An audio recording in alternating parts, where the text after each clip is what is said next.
ಸಂಜೆ. ನನ್ನ ಹೆಸರು ಸಿಂಚನ. ನಾವು 7ನೆಯ ತರಗತಿಯಲ್ಲಿ ಓದುತ್ತಿದ್ದೇವೆ.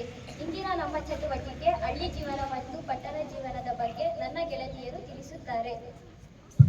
ಎಲ್ಲರಿಗೂ ನಮಸ್ತೆ. ನನ್ನ ಹೆಸರು ಕೀರ್ತನ. ನಾನು 7ನೇ ತರಗತಿಯಲ್ಲಿ ವ್ಯಾಸಂಗ ಮಾಡುತ್ತಿದ್ದೇನೆ. ನನ್ನ ವಿಷಯ ಹಳ್ಳಿ ಜೀವನ. ಹಳ್ಳಿ ಜೀವನ ಪ್ರಕೃತಿಯ ಮಡಿಲಿನಲ್ಲಿ ಸಾಗುವ ಸುಂದರವಾದ ಜೀವನವಾಗಿದೆ. ಬೆಳಗಿನ ಸಮಯದಲ್ಲಿ ಪಕ್ಷಿಗಳ ಕಲರವ ಮತ್ತು ತಂಪಾದ ಗಾಳಿಯು ಎಲ್ಲರ ಮನಸ್ಸನ್ನು ಸಂತೋಷಗೊಳಿಸುತ್ತದೆ. ಹಳ್ಳಿ ಶಾಲೆಗೆ ಹೋಗಿ ಉತ್ತಮ ಶಿಕ್ಷಣ ಪಡೆಯುತ್ತಾ ಸಂತೋಷದಿಂದ ಬೆಳೆಯುತ್ತಾರೆ. ಹಳ್ಳಿಯ ಜನರು ಮುಖ್ಯವಾಗಿ ಕೃಷಿ ಮತ್ತು ಪಶುಸಂಗೋಪನೆಯಿಂದ ಬೆಳೆಯುತ್ತಾರೆ. ಎಲ್ಲರಿಗೂ ನಮಸ್ತೆ. ನನ್ನ ಹೆಸರು ಚೇತನ. ಇವತ್ತಿನ ನನ್ನ ವಿಷಯ ಪಟ್ಟಣ ಜಿಲ್ಲೆಯ ಬಗ್ಗೆ. ಪಟ್ಟಣದಲ್ಲಿ ಗಾಳಿ ವಾತಾವರಣ ಚೆನ್ನಾಗಿರುವುದಿಲ್ಲ. ಪಟ್ಟಣದಲ್ಲಿ ವ್ಯಕ್ತಿತ್ವಕ್ಕೆ ಬೆಲೆ ಕೊಡುವುದಿಲ್ಲ. ಪಟ್ಟಣದಲ್ಲಿ ಬಾಂಧವ್ಯಕ್ಕೆ ಗೌರವ ಕೊಡುವುದಿಲ್ಲ. ಪಟ್ಟಣದಲ್ಲಿ ಅನೇಕ ಸಮಸ್ಯೆಗಳು ಕಂಡುಬರುತ್ತದೆ.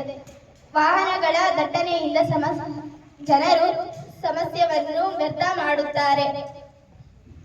ಮಕ್ಕಳಿಗೆ ಸಾಕಷ್ಟು ಆಟವಾಡಲು ತೆರವಾದ ಸ್ಥಳಗಳು ಇರುವುದಿಲ್ಲ.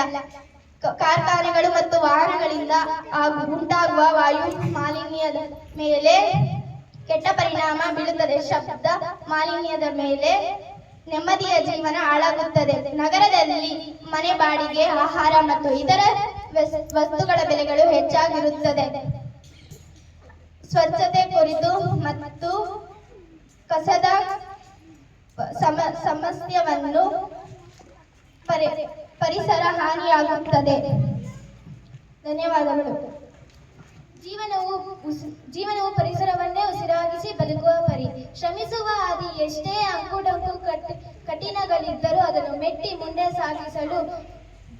ಸಾಗಿಸಲು ದೇಹವಾಗಿರುತ್ತದೆ. ದುರಾಸೆಗಳು ಗರಿಗೆದ್ದರೆ ಆರದೆ, ವಾಸ್ತವದ ಚಿಂತನೆಗಳಿಗೆ ಪೂರಕವಾಗಿದ್ದರೆ ತಮ್ಮ ಗುರಿಯನ್ನು ಸಾಧಿಸಲು ಸಾಧ್ಯವಾಗುತ್ತದೆ. ಎಲ್ಲರಿಗೂ ಧನ್ಯವಾದಗಳು.